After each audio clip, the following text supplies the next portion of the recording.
Hello everybody, good evening and welcome to this webinar for our Tuesday evening Humanities Society talks. My name is Steve Wilford. I'm delighted to be introducing and chairing this talk and welcoming our speaker this evening, Dr. Vanessa Paloma Elbaz. Thank you all so much for joining us. As I think Julian's just mentioned, this is being recorded, so it will be shared on the Wolfson College YouTube channel and probably also on the project YouTube channel for the project that myself and Vanessa work on, past and present musical encounters across the Strait of Gibraltar. So this is a joint event that we're running between the project and Wolfson, the Humanities Society. So I realise we're already running a little late because of technical difficulty, so I won't keep you long. I'm just going to introduce Vanessa, which I can kind of do off script. I don't need to look at a piece of paper tonight, which is great. So Vanessa is, as I say, a colleague and a close friend who works on the ERC funded project, Past and Present Musical Encounters Across the Strait of Gibraltar. She's a research associate within the Faculty of Music and a member of Peterhouse College, Cambridge. She completed her PhD at the Sorbonne and she's worked and published extensively on Jewish music in Morocco and particularly female Jewish music, female Jewish sound in Morocco. She is the creator of the audio archive, Hoya, and she's going to be speaking to us this evening about her new project, Lalla. So thank you for being here, Vanessa. It's great to have you here, and I'll pass over to you. Thank you, Steve, and thank you, Wolfson. And for those of you that aren't in the room with us, we have a lot of wine and goodies, so we will partake for you. So I wanted to talk about this project today. I'm actually very excited to be able to share this project with those of you around the world who have joined in and here at Wolfson. And I want to start talking about the idea that impulsed this. So it's actually a project that's serving as the pilot for the sound archive. So the Hoya Jewish Morocco Sound Archive was started by me in 2012 as an idea. I had actually been recording since 2007 and then decided to turn it into an archive in 2012 and have been gathering and organizing, classifying and saving and making accessible to people these sounds, rehearsals, concerts, videos, photographs, a wide variety of memories and of sonic soundscapes. But it hasn't been online. It hasn't been open to the wide public online. And this has always been the next step that I've wanted to go to, is how to move it to the next step, in which manner. And I decided to do it with this initial interview with Madame Sultana Zedoual, who you see as a cartoon here on this cover page, and who sang for me in 2015 and 2016 a variety of songs that she knows, that she used to sing and that she still sings actually, when she lived in Boudnib on the border between Morocco and Algeria at that kind of beginning of the Moroccan Sahara in the Tafilalet region, close to Sijil Massa. And she sang songs to saints. She sang songs about weddings and fertility and about birth. And most dramatically, she sang a song that is sung for the mother when her water breaks. So that very bodily kind of expression of a moment in time through song, through traditional song, really affected me when I did the interview. And it became like a grounding point to think about how integrated into daily life cycles and and the understanding of the body and sound this repertoire actually is, and how can we make this known to people outside of this community that might not understand the language and that are very distant culturally, maybe, from this repertoire. So the project started with a grant funded by the Arts and Humanities Impact Fund of the University of Cambridge. It was also supported in part by the project, Past and Present Musical Encounters Across the Strait of Gibraltar, which is funded by the ERC. And a matching fund also came in from the Matanel Foundation to be able to create this platform. One of the first events was a composer's workshop, hoping to garner interest from composers that would then be inspired in this material and do something, a new creation that we could then hear and perform. And one of these new creations I want you to listen to. It's was written by Taya Mashir, who is actually now, she was in California when we did the workshop in January of 2021, I guess it was. And she's actually now in Essaouira in Morocco.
This great deep we came to be. All of the stars, all of the sea. You'll be able to hear the rest of the song later if you would like. But so I want to move on so that we can get through all the different aspects that I want to talk about today. So we have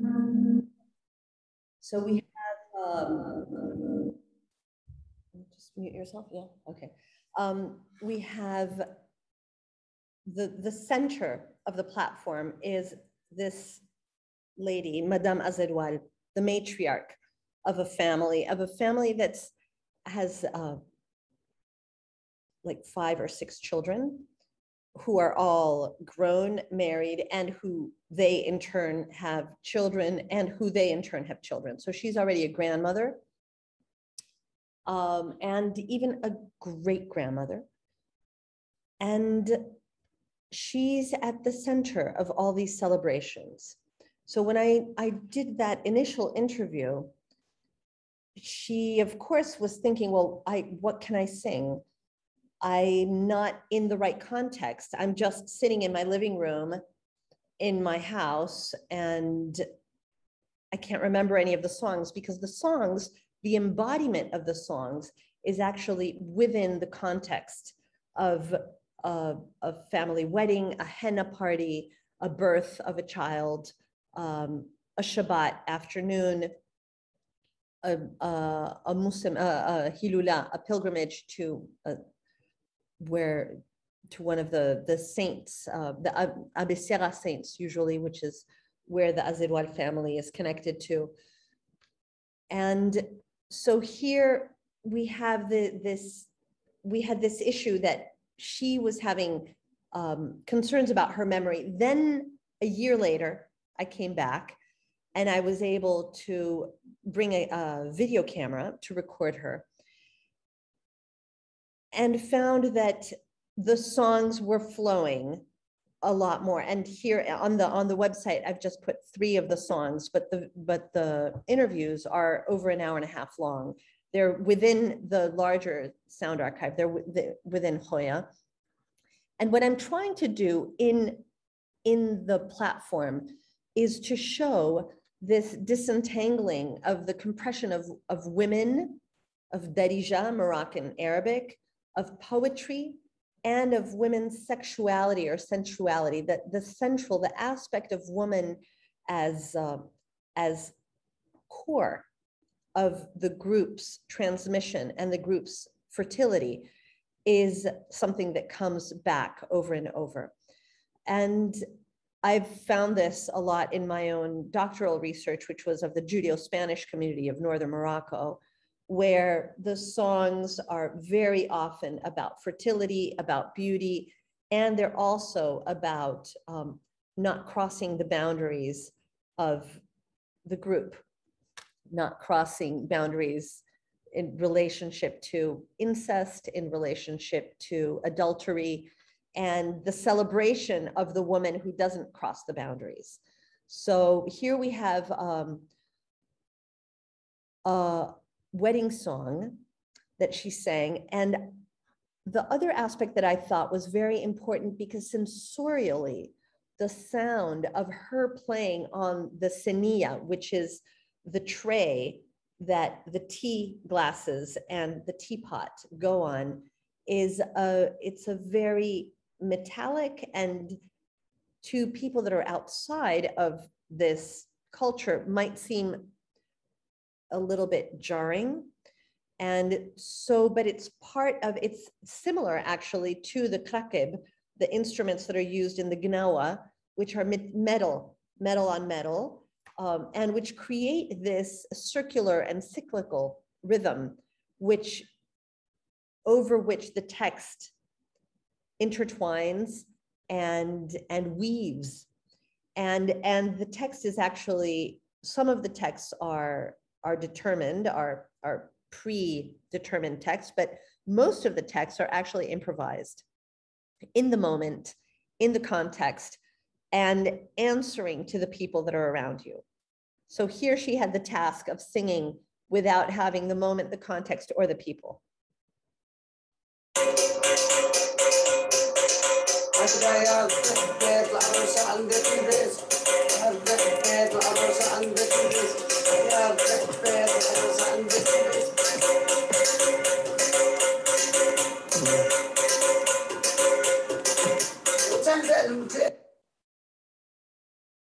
So one of the issues that was interesting for me was this idea of the roundness of the bendir that you see to the right, which the men make, but most often the women would play in Amazigh, in Judeo-Berber or Amazigh communities, covered with fish skin, made in wood and covered in fish skin. Today they're made in wood and covered in plastic often.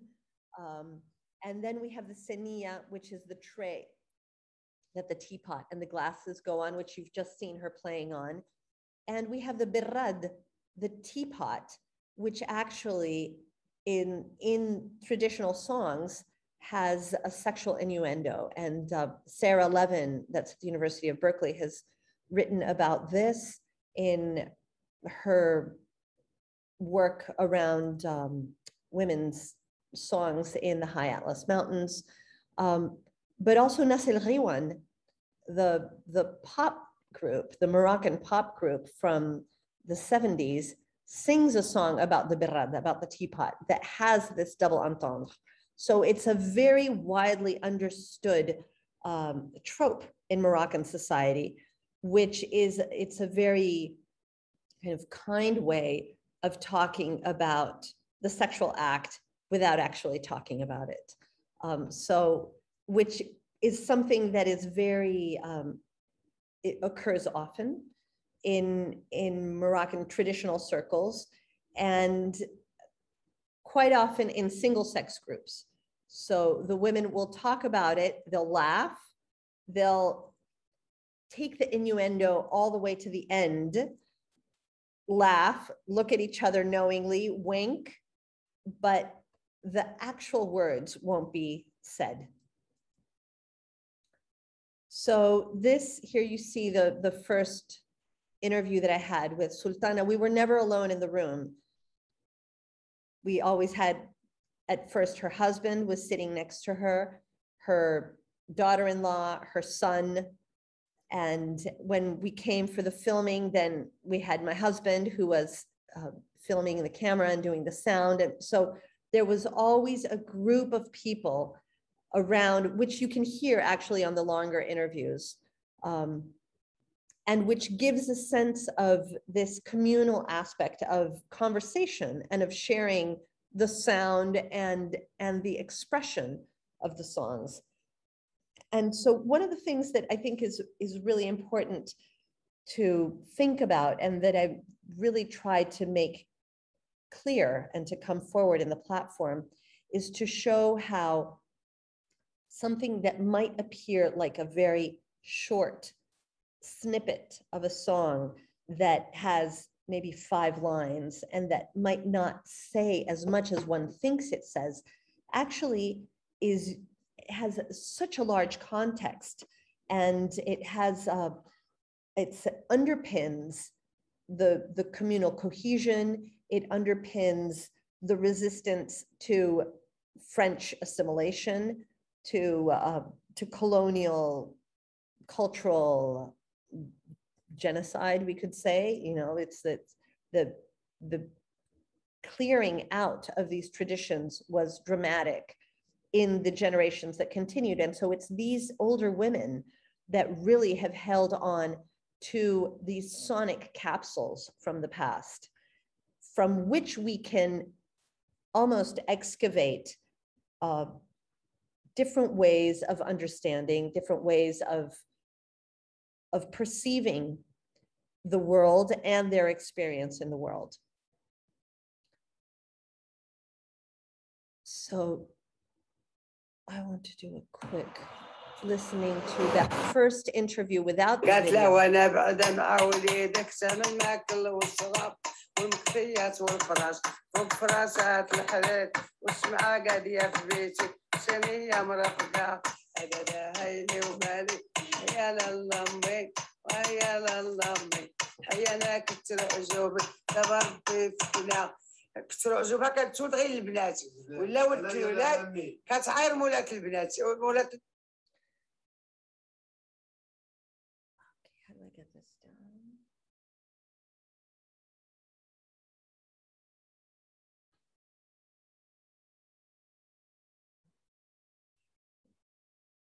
Are you seeing it? Yes. Okay, I've had something strange happen. So I'm actually going to stop the share and restart it so that it goes well.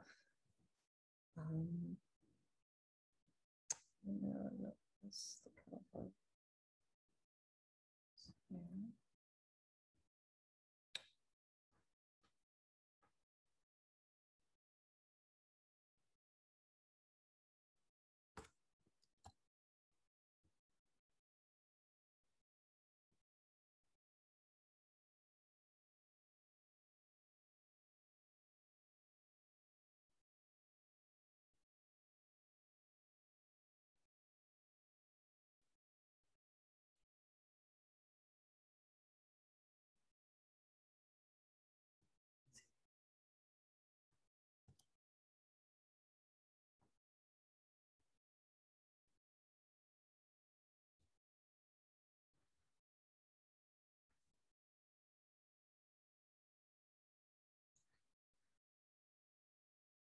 Okay, thank you for your patience.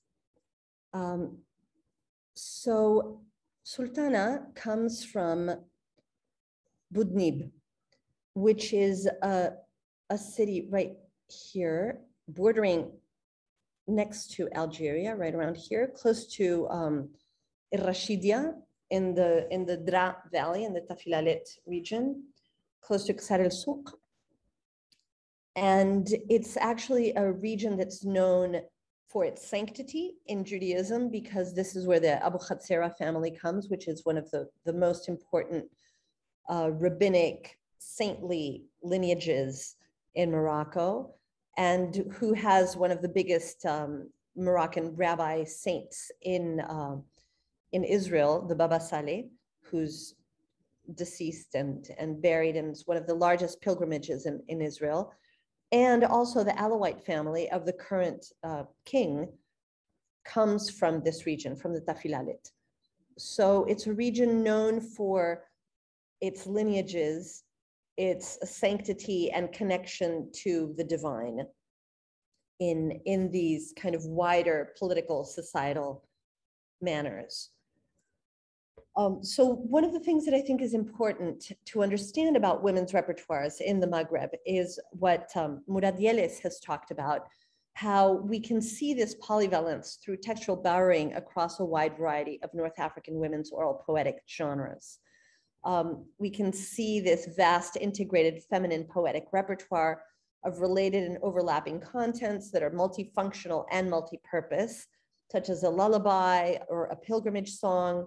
In this case that he's talking about, Bukala and Haufi, that are incorporating proverbs and sayings, because women actually speak in very often in very prescribed verbal units of proverbs or of songs, and will say things in the proverb and in the song, or in singing in the garden, asking for saintly protection. All these words come through blessings and through proverbs, and even to express sexual desire, as he says.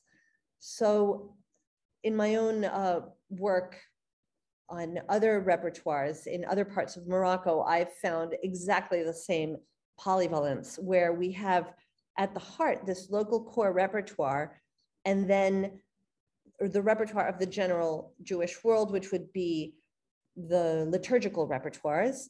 And then outside of that, we have the Moroccan popular repertoires, and then the French and Spanish, the repertoires of that came with colonization and came with globalization on the even further external layer. And it's important to know that Budnib, that very town on that Algerian border, close to Ksar el-Souq and Sijil Massa, and this important place, which seems like a no man's land, actually the French Legion arrived there before the protectorate started in 1911.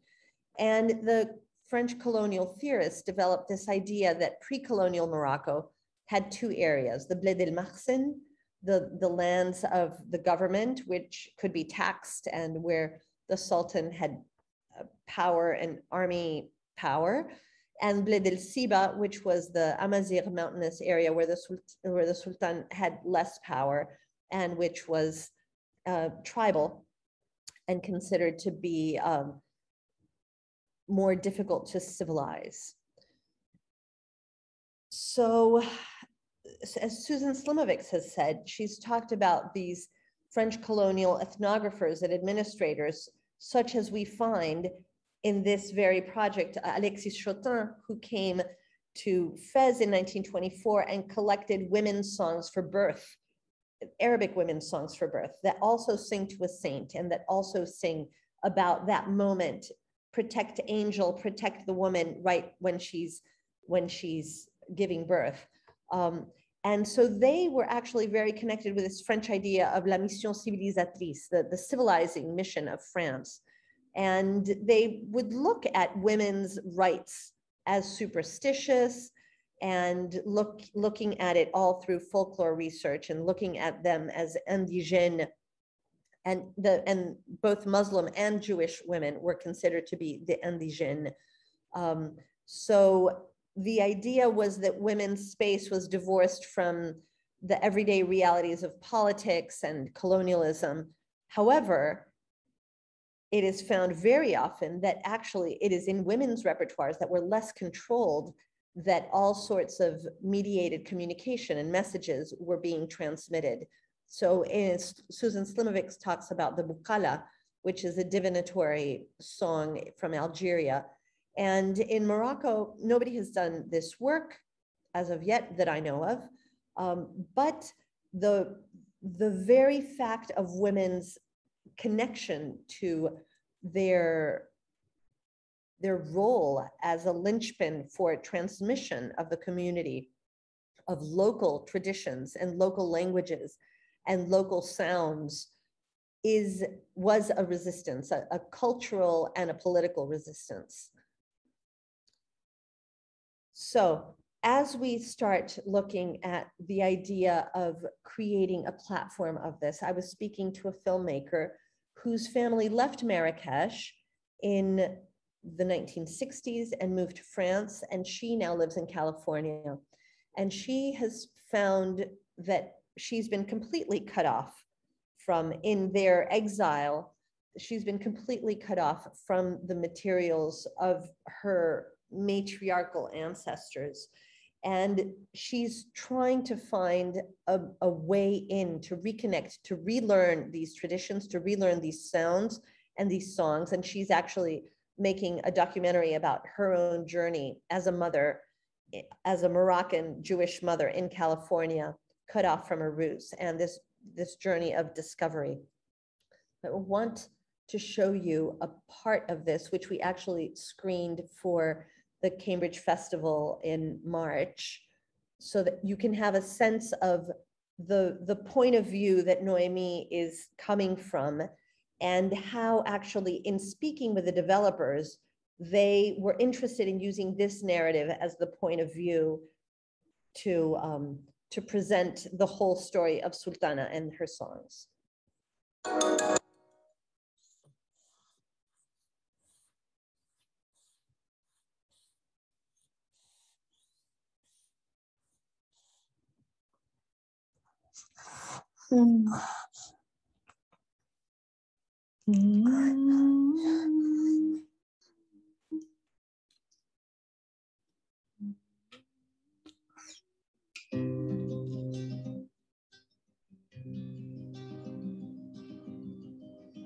Devenir mère, c'est un peu comme s'exiler.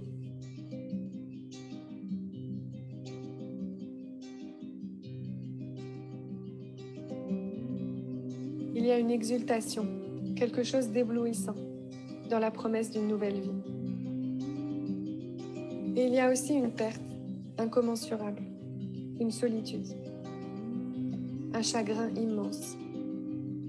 Peut-être est-ce la raison pour laquelle la douleur de l'exil est devenue de plus en plus forte quand je suis devenue mère. L'écho de l'expérience de ma grand-mère, qui a quitté le Maroc contre son gré. Il ne reste aujourd'hui presque aucun juif dans ce qui était autrefois la communauté vivante du Millat de Marrakech. Peut-être les genoux et les esprits, les fantômes qui peuplent notre cimetière. Le monde occidental nous semblait ouvert, sans limite. Et nous sommes nombreux à avoir foncé tout droit vers cet après, que ce soit la France, Israël ou l'Amérique du Nord, toujours plus loin vers l'avenir et le progrès. Moi, j'ai poussé ce rêve d'occidentalisation à ses confins les plus lointains, la Californie, l'extrême Occident. Mon film, le projet Milk and Blood, raconte mon histoire, mon expérience de maternité et d'exil.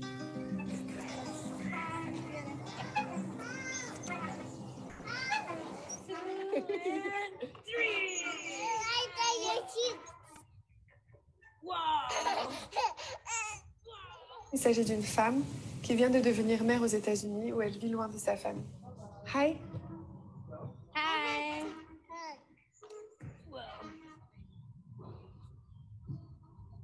Ici, en Californie, la maternité est une sorte de semi-maladie clinique et sociale où on se retrouve très vite marginalisé, isolé et souvent pathologisé. Okay, and are you still feeling isolated?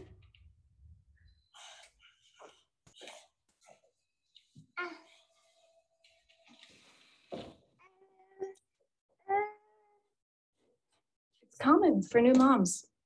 I understand. Are you having a hard time taking care of your baby?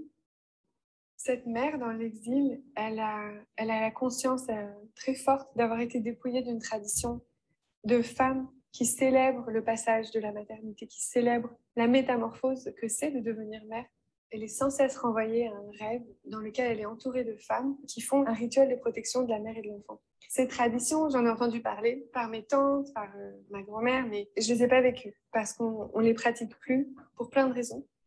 Notamment qu'il y a, je pense, une certaine discrétion, une pudeur, voire même une honte de nos traditions qui a vraiment tout balayé quand on est arrivé en France. Et aussi tout simplement parce qu'on préserve moins les traditions de femmes que celles des hommes. Mais ces traditions, elles existent. Okay, so then the question was, how do we, you can watch the rest of that if you go onto the Faculty of Music YouTube channel, actually, and all the videos of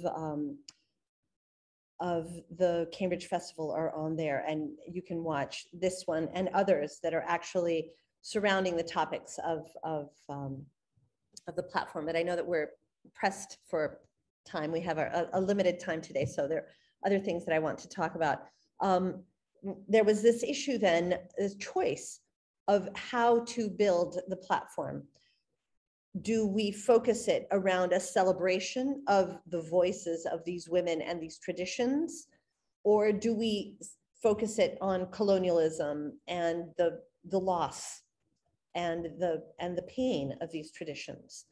So, excuse me. So as you see, with the developers, I sent them on a Google Drive a whole variety of informations and ideas and topics, and here to the left we have these main touch points, which were voice, fertility, protection, colonialism, women, and tzaddikim, the holy rabbis.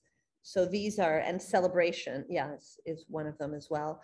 So these were my main points that I wanted the platform to be around, to tell the story around these pillars of strength. The only one that wasn't was colonialism, right?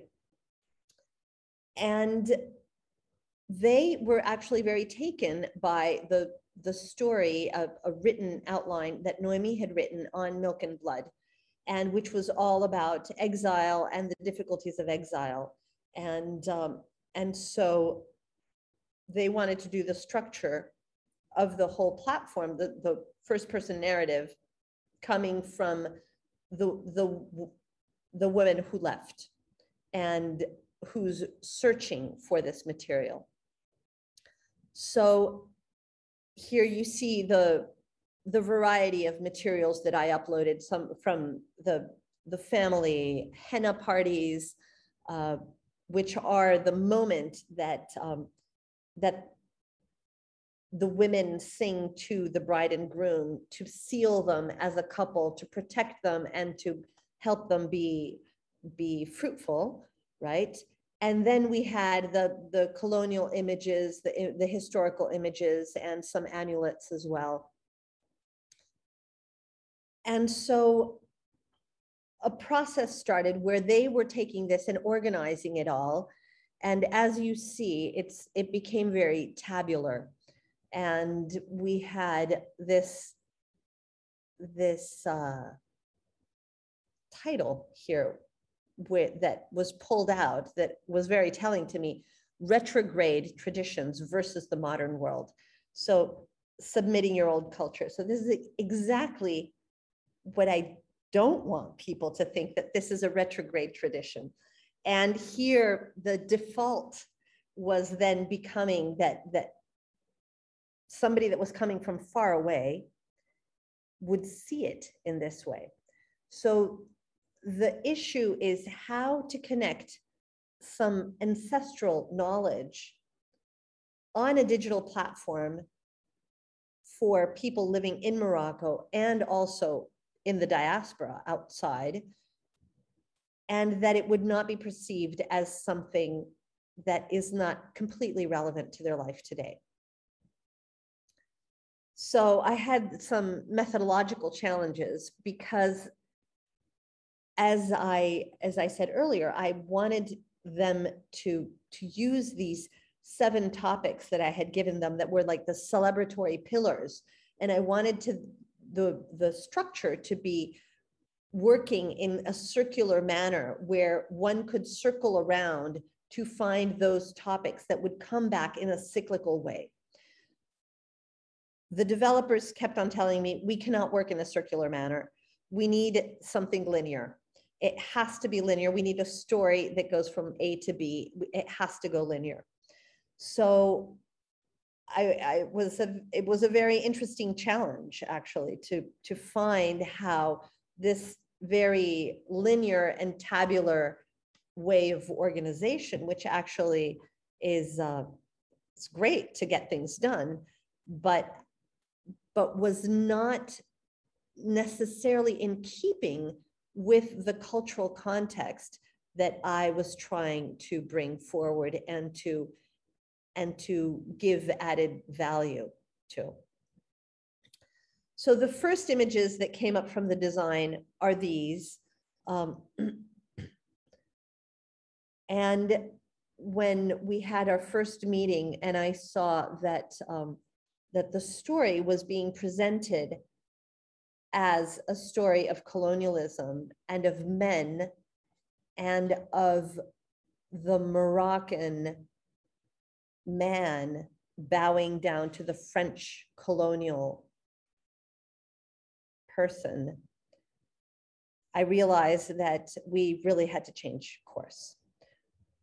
The other thing that I realized was that the color choice was blue and white.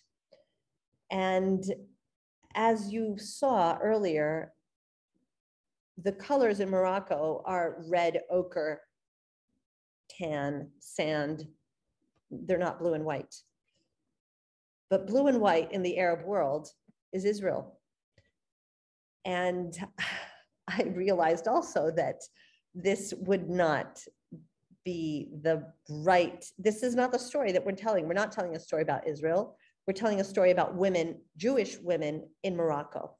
So as you can see here, the colors are very different from actually the lived colors that were on that lower level. So this is part of what this sensorial connecting challenge was about, how to bridge this chasm between the way of thinking about it and the way of organizing it from the developer standpoint and the lived experience of the people living it. Because also, for example, when Sultana Azerwal's family saw the film on Milk and Blood, that small excerpt, her daughter said, I didn't like it at all. This is not what we're about. We're not about that pain. We're about singing and joy and happiness.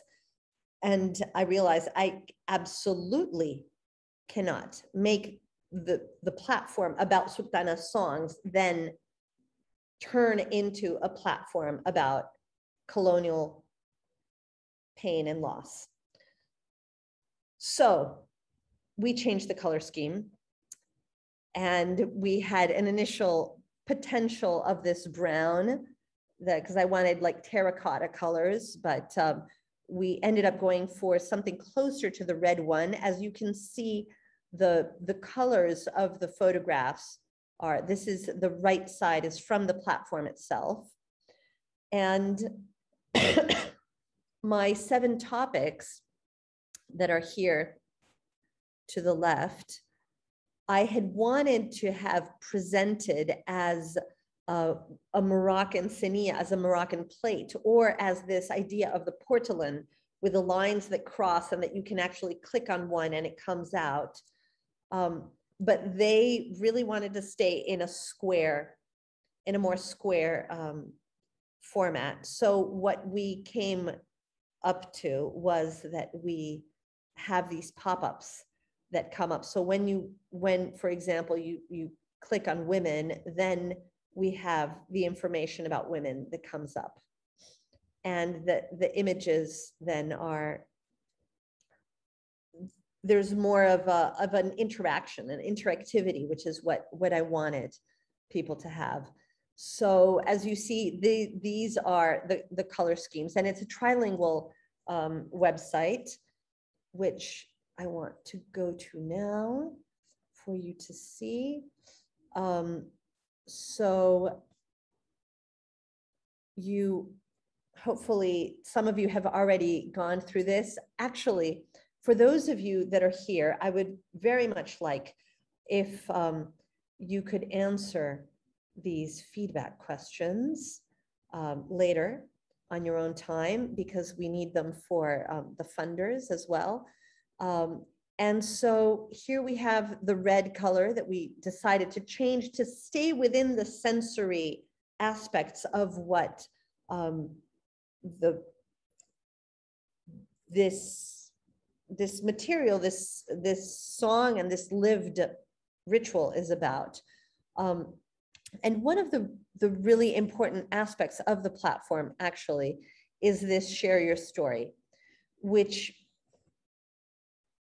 is a way of creating kind of a people's archive where people can interview their own family about something that they lived in regards to fertility, in regards to birth, and then they can upload it and it goes into an online cloud archive, which will then integrate the Hoya archive and maybe be used for a next iteration of this same platform. So these have actually started coming in already. We have it also in French because obviously a lot of the people are living in France and in Canada and are francophones.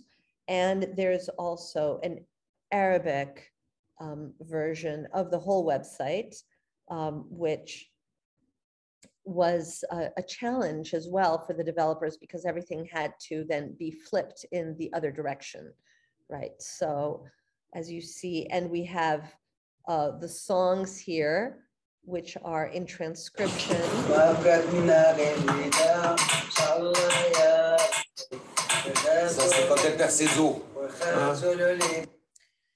So I will go back to this and I'll excited for you to look at it, to ask questions about it. And here I have some of the material, some of the reading that actually is great to look at for this material.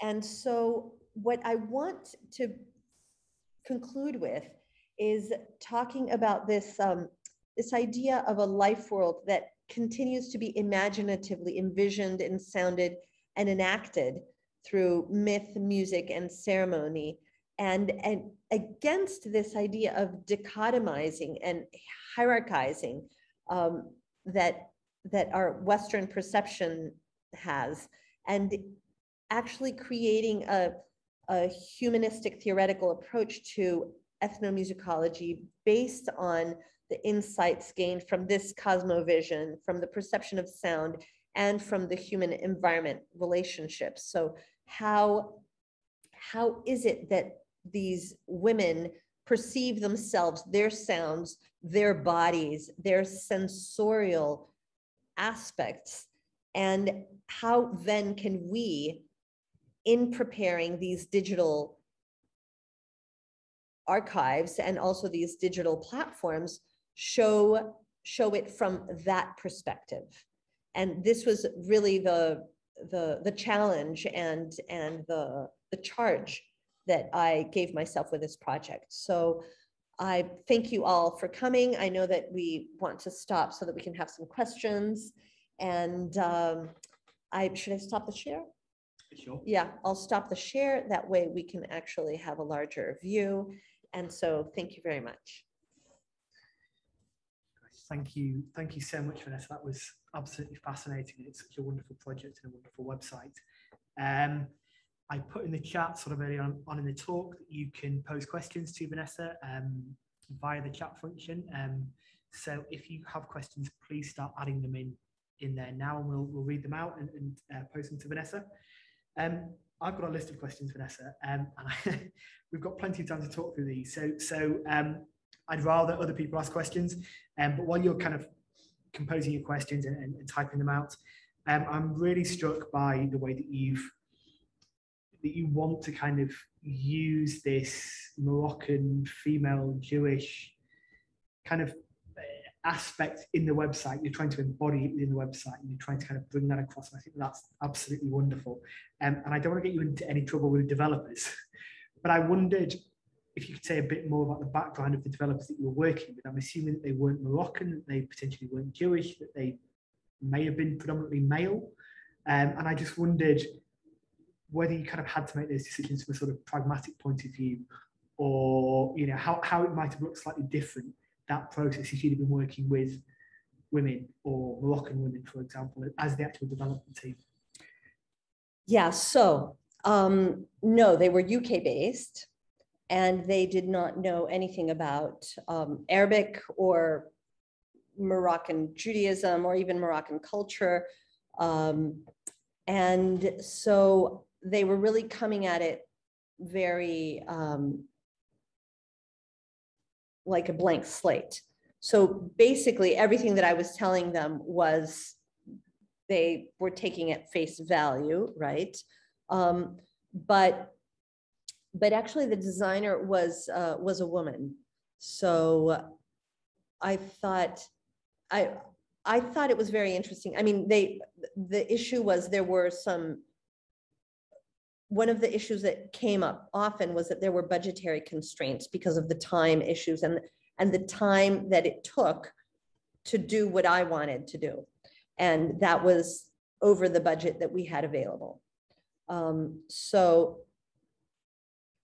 But I think that actually it might not have been if the people were coming from a cultural understanding that was less tabular and that was more circular and cyclical, and which is one of the things that I didn't expect at all, and that I thought was fascinating. Actually, when I mean, it was very interesting when we were having the meeting where I saw that image, that blue and white image of the Moroccan man kissing the hand of the French guy. And I mean, I lost it. And I basically said,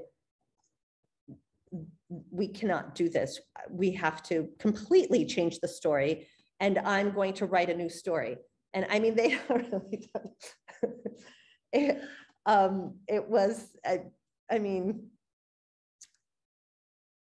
I grew up in Latin America, so I'm very expressive, but I think that people that grew up in the UK are less expressive. So I could the fact that I could actually see the expression on their faces meant that it was probably quite dramatic for them. But I actually think that it's a very good lesson on issues of cultural context and of intellectual structuring of the way that you understand how the world is organized.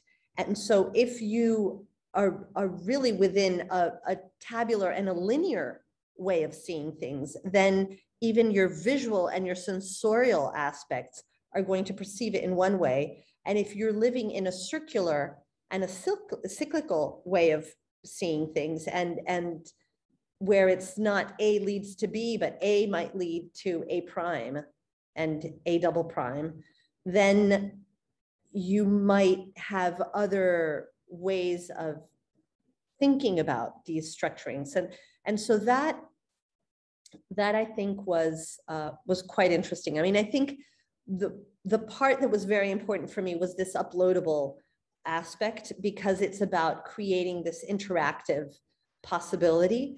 And I think that maybe the next step would be to continue working with this team and have maybe a parallel Maghrebi team working together. You know, that this is the kind of, these are actually the things, and this is what I really want to do with the sound archive, is to have the kind of the technical and philosophical know-how that we can have in this context at the University of Cambridge and all that, connecting with the technical and philosophical know-how that is in other parts of the world, and that might not have access to certain other aspects that we do have access to here, but here we don't have access to other aspects that they do.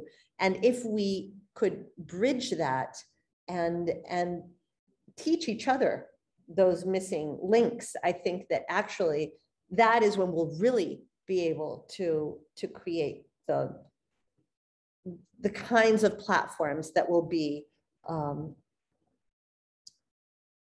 that will have longevity, actually, because this is my one concern. My main concern is the issue of longevity, that this is not just for the next year, the next 2 years, but that it should be available to the next generation, so that when 2-3 generations down, somebody says, what about those songs that I've heard about? There's a place that they can go and they can find it, and they can reintegrate if they want to or not. Great.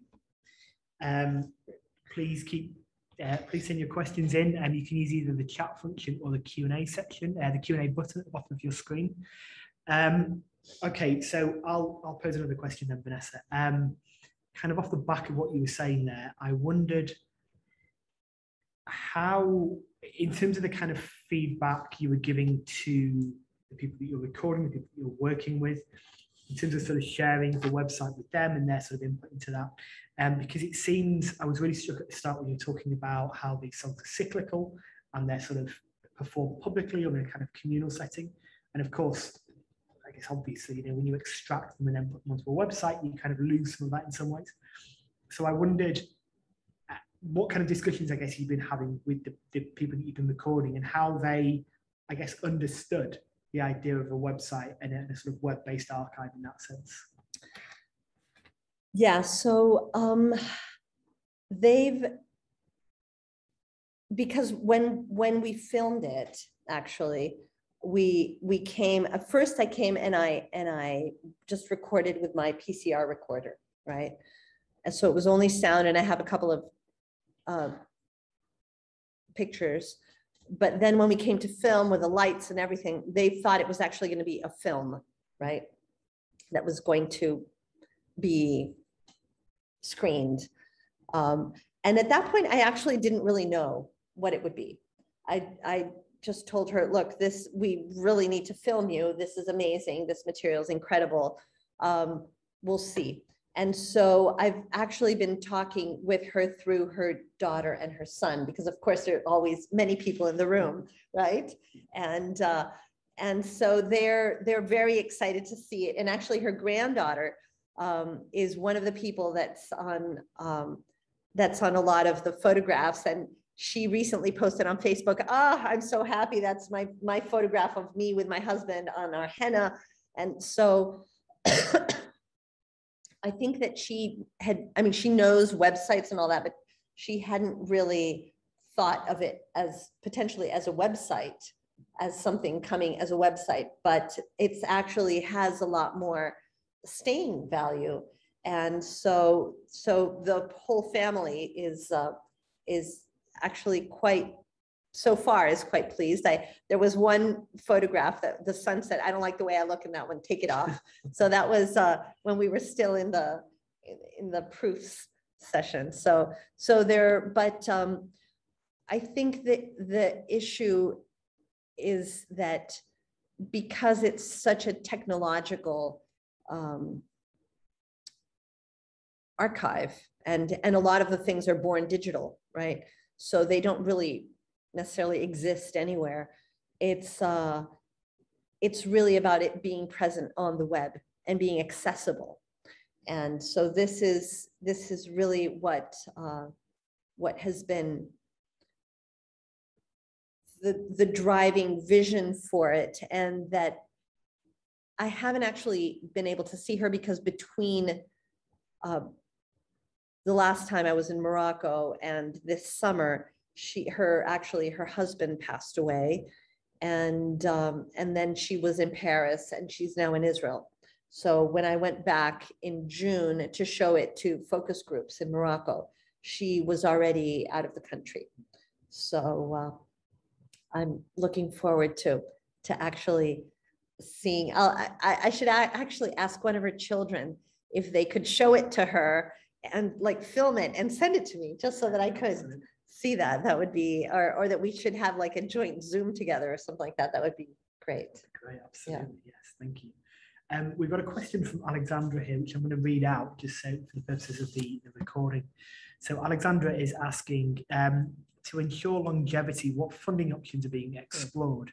Is this something that governments are interested in supporting, or do you foresee private bodies, individuals, or communities as the main financial supporters in years to come?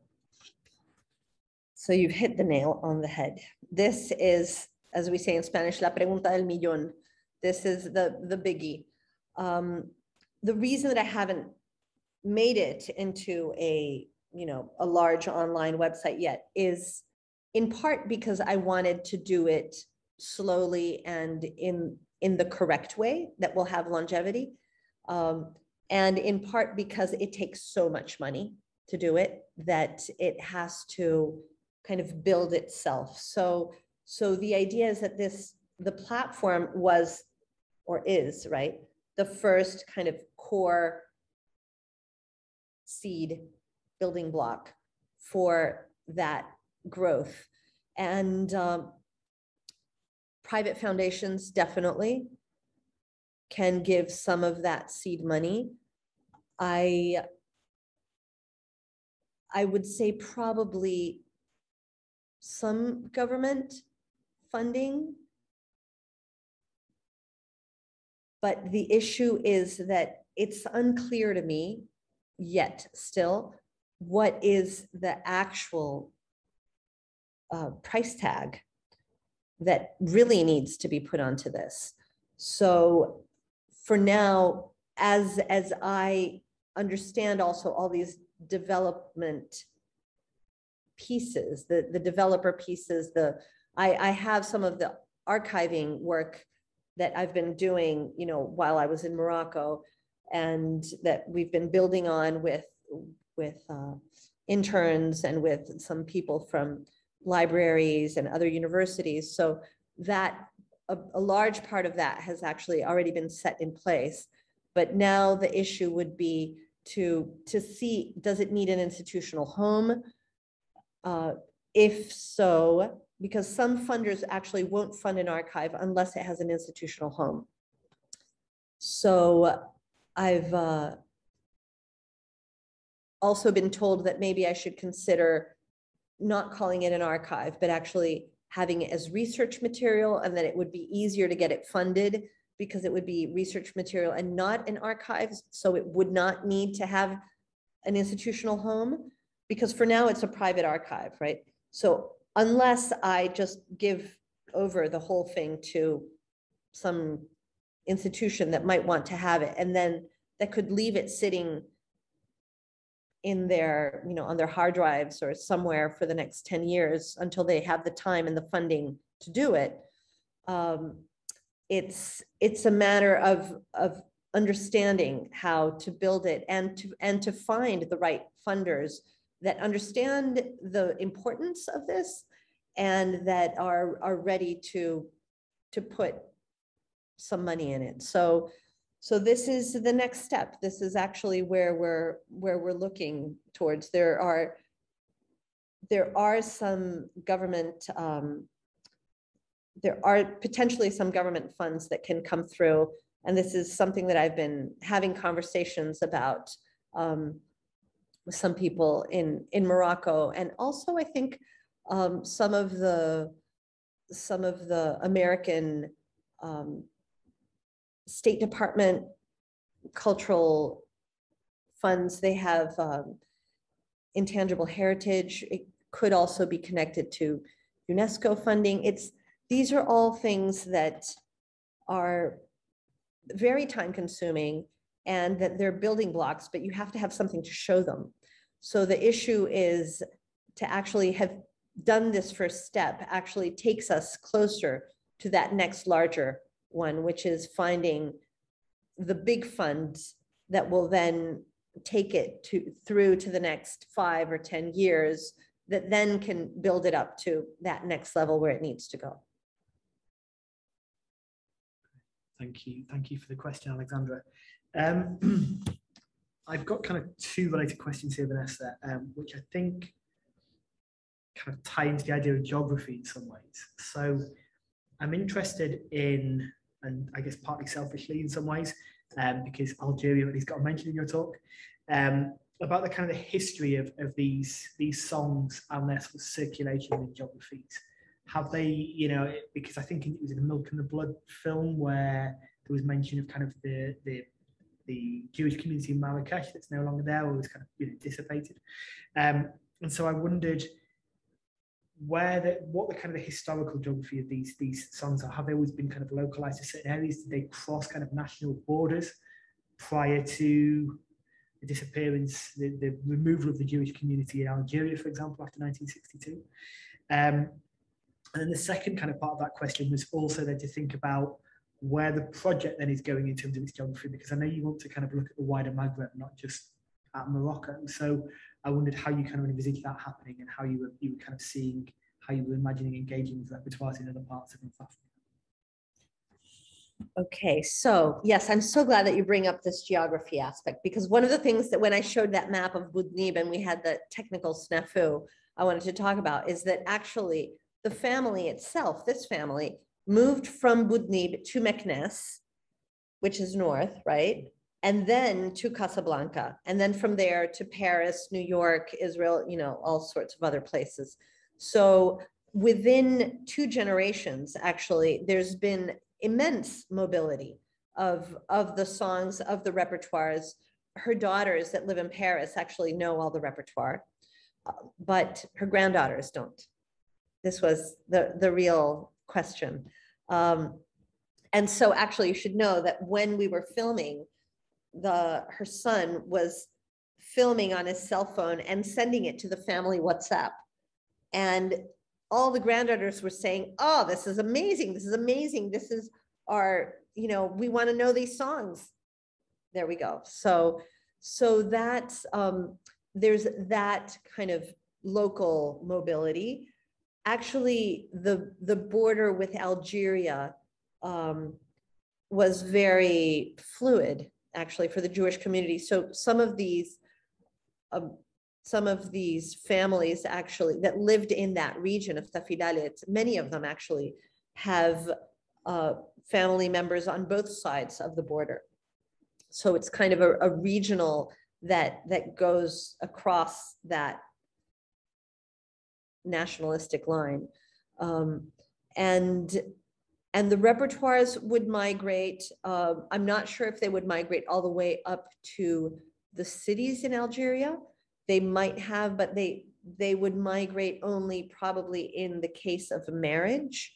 And it's actually a pretty endogamous group because of wanting to keep these traditions, these family traditions, very close and very much alive. So even her great nephew, who is maybe 30 and got married like 5 years ago in Israel, married a woman in Israel that he met whose family was from this same region, believe it or not. So even with a complete transplant of the community thousands of miles away, there's still this, at the moment of marriage, which is this key moment of transmission and continuity, it still stays within this geographical and traditional region. It's very interesting though, because it's kind of like a satellite simultaneous existence of a geographical emplacement that's that exists in both places at the same time. Through the songs, through the traditions, they're reconnecting to that land that's in that Dra Tafilalit region, no matter where they are in the world. And so for the project actually to do a more pan-Maghrebi project involves incorporating material, excuse me, from other archives also, and collaborating with other people who have built pieces of this, be it recording material, be it from field work, be it photographs, family materials of these repertoires that are in diaspora in France, in Spain, in Canada, in Israel. So that's kind of like the very long-term view of this. And an even longer term view is actually thinking of doing the whole MENA region. So that I think would be a very, very valuable tool actually, because then we would actually, because there are migrations, for example, from Morocco and Algeria to Egypt and back. And we could see how intellectual and cultural histories have this south-south axis that is much less explored than the north-south axis. Thank you, Vanessa. Sadly, I think we're out of time, but thank you so much, Vanessa, for such a wonderful talk. Thank you all for being here. The recording of this talk will be available in the next few days on the Wolfson College website, and hopefully also on our project website, the website of which is musicalencounters.co.uk. So a big thank you all for being here. Big thank you to Vanessa. Just before we go, just to announce that there won't be an event next week for the Humanities Society, but our next event will be on the 9th of November, when Astrid Swenson from Bath Spa University will be giving a talk on the history of Cologne Cathedral. So please join us for that. It will be an online only event, so you can find details on the Wolfson website and sign up for the Zoom link there. So Vanessa, thank you again. I've got a list of questions to ask you over dinner, so we will go and do that. And thank you all for being here. I hope to see you soon. Goodbye. Thank you, everyone.